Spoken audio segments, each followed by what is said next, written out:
When this car debuted on the racetrack, it was one of the most modern paint schemes out there. Here is Dale Earnhardt Jr.'s 2012 Amp Energy Diet Mountain Dew Chevrolet Impala.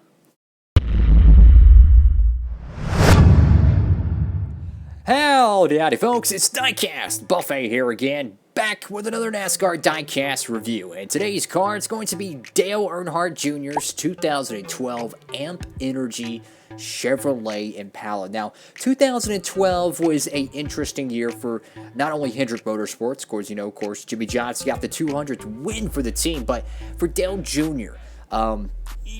Jr. struggled in the 88 car for a number of years, but after 2012, it really changed for him because he got the big win at Michigan. Sure, he didn't win the next year, but I mean, he was pretty darn consistent in 2013. Then 2014, he just went nuts, right? But I tell you, man, this was a transition for one of his big sponsors. Of course, 2012. His main sponsor was, Mountain Dew, the duck call. You remember that? The Dale Jr. call. Oh, Lord, I love those commercials. But 2013, National Guard comes on board. But for, 2008 to 2011, the Amp Energy paint scheme was, white and green. But no, in 2012, they got a little bit of a shakeup. This was kind of a transition with the sponsor branding. But I tell you what, this is a pretty darn cool looking race car here. I mean, look at the what would you call that? The sound wave on the sides. That's an interesting touch. Dark green, bright red. This is a pretty cool looking hot rod. Also, look at the 2012 packaging. Of course, you got Junior Johnson, not Junior Johnson, but Dale Jr., Jimmy Johnson, Jeff Gordon, and of course Casey Kane. Can't forget about good old Casey Kane. He had some fun over there in 2012, first year with the team. And without further ado, let's go ahead and get this 2012 Dale Earnhardt Jr. Amp Energy Diet Mountain Dew Chevrolet Impala out of the box.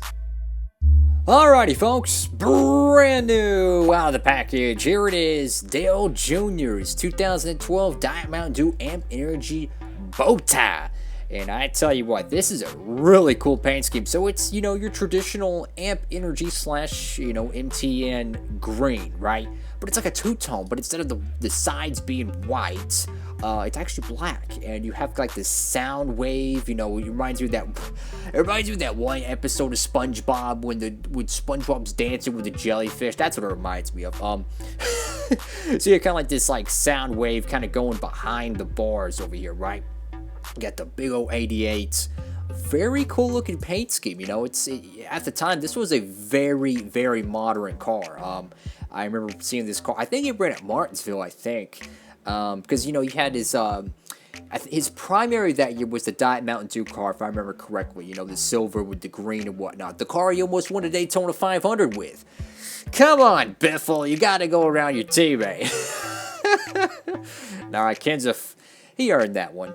But I think that was the primary, so this would be considered a secondary, even though the year prior to that, Amp Energy was the primary sponsor.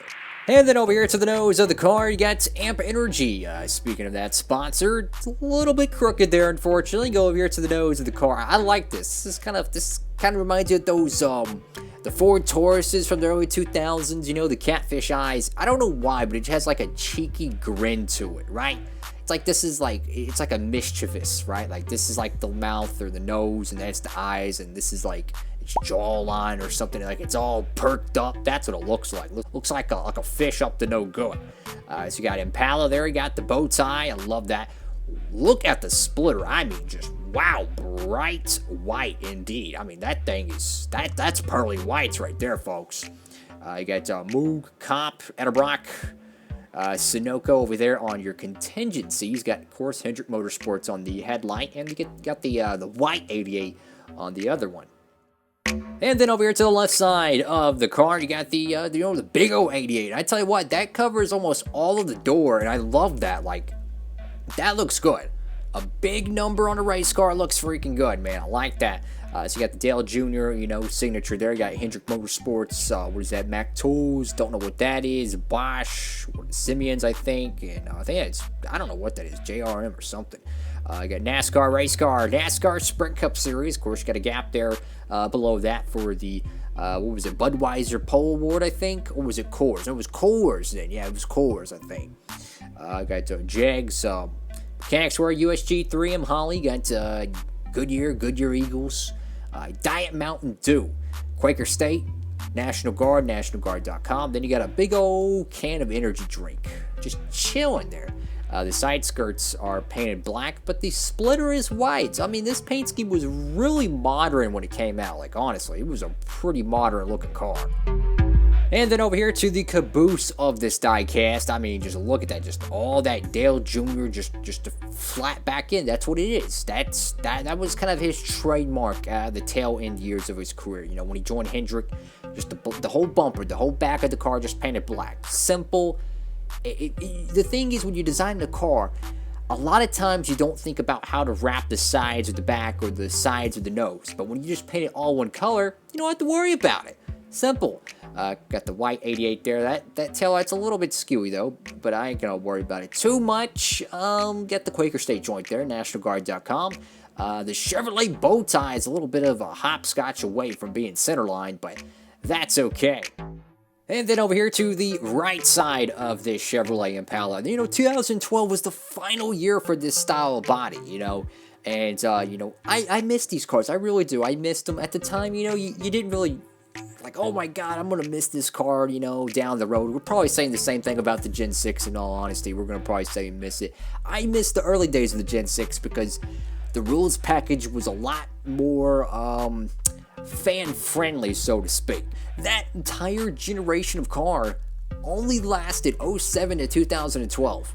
You gotta think about it, how much millions of dollars they spent developing this car, right? For safety and all that jazz, because when they started developing it, NASCAR was at its peak, so they spent an unbelievable amount of money trying to design this car. And the drivers didn't like it, well, at least most of them didn't. I know Junior didn't.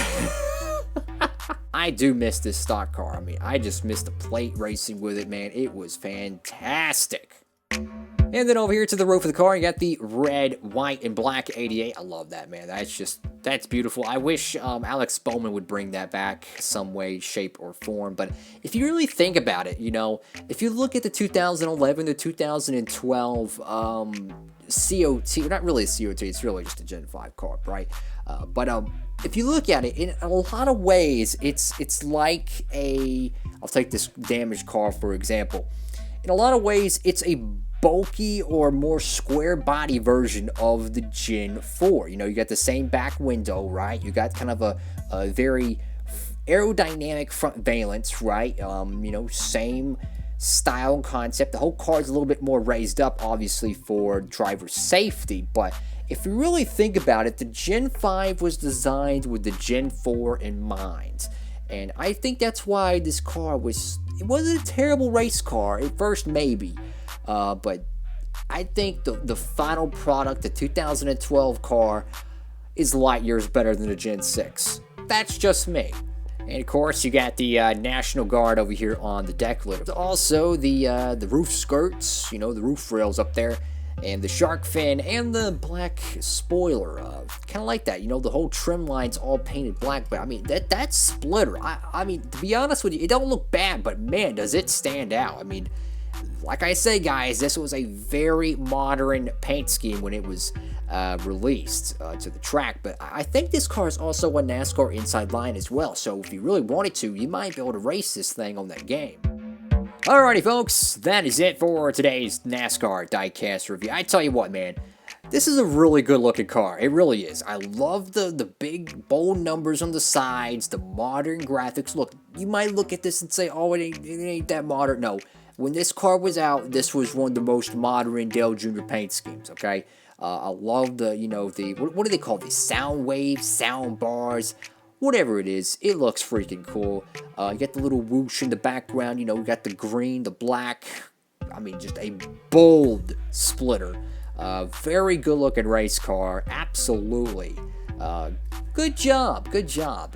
Let me know what y'all think about this car down below in the comment section. I appreciate all those who tune in. Of course, you know, make sure to give the video a big thumbs up. Helps out the channel. My hands are freaking dry. Oh, Lord, I gotta put some more lotion on. I tell you, my hands are freaking roached. Gotta love working hands. Anyways, guys, like, comment, and subscribe if you can. I would greatly appreciate it. I hope to see you on the next diecast review or whatever on the channel. Post a lot of gameplay stuff. If you'd like to see some more behind the scenes stuff, go ahead and check me out on Instagram at Diecastbuffet. Post a lot of cool custom NASCAR diecast stuff. With all that being said, Diecastbuffet signing off, mate.